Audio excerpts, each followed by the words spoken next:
Ever since the lockdown was announced by government, most university students were left stranded in their hostels with hardly no essentials for them to survive in their normal life. The lockdown was announced unexpectedly, and this, according to political analysts, shows a lot of the nature about the current government and its failures to plan for its citizens. According to the Makerere University Councillor and Speaker of Kawempe Urban Division, Mr. Akampolila Kenneth, most university students from Makerere were left out and now left in hostels, lonely, living with no option but to do other odd jobs, including becoming prostitutes among the female students. So the Makerere University students who are stuck in hostels are not the only group of Ugandans that are hopeless, are lonely, have been left to venture on their own. We are in a pandemic and many young people are stuck. I think many now are being exploited sexually because many have to resort to unethical means of earning a living.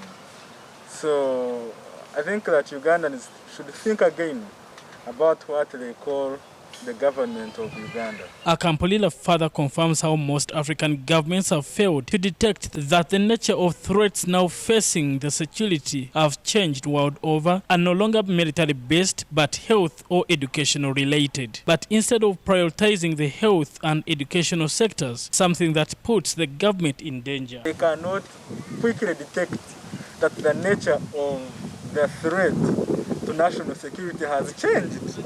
So you will see, even when we are in a pandemic, instead of prioritizing health care system and reinvigorating it and revamping it up, the biggest part of the budget still goes to security.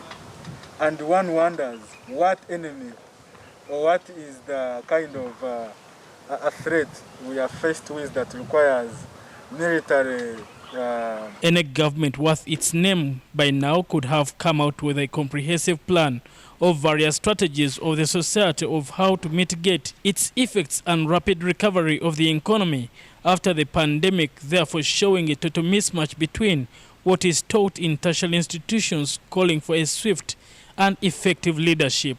Any government worth of its name by now would have come up with a comprehensive plan for various categories of the society on how, first of all, to curb down the spread of the pandemic, how to mitigate its effects, and how to ensure a systematic and rapid recovery of the economy from the pandemic. Akampolila gave reasons how such pandemics can be addressed, and this includes having a vibrant education and health sectors being prioritized, but also having a competent human resource recruitment being backed up by technology, among other things, as he explains. The Ministry of Education and the Ministry of Health taking center stage and being prioritized in terms of, number one, competent human resource recruitment. Number two, an improved budgetary allocation to these ministries. But these two can only be properly reinvigorated if they are backed up by technology. So we need to revamp our ICTs and other related. He calls upon all Ugandans from different political affiliations to unite against the fight of this pandemic so that we overcome this scourge and state of fear. As Ugandan society, for once, this pandemic should bring us together.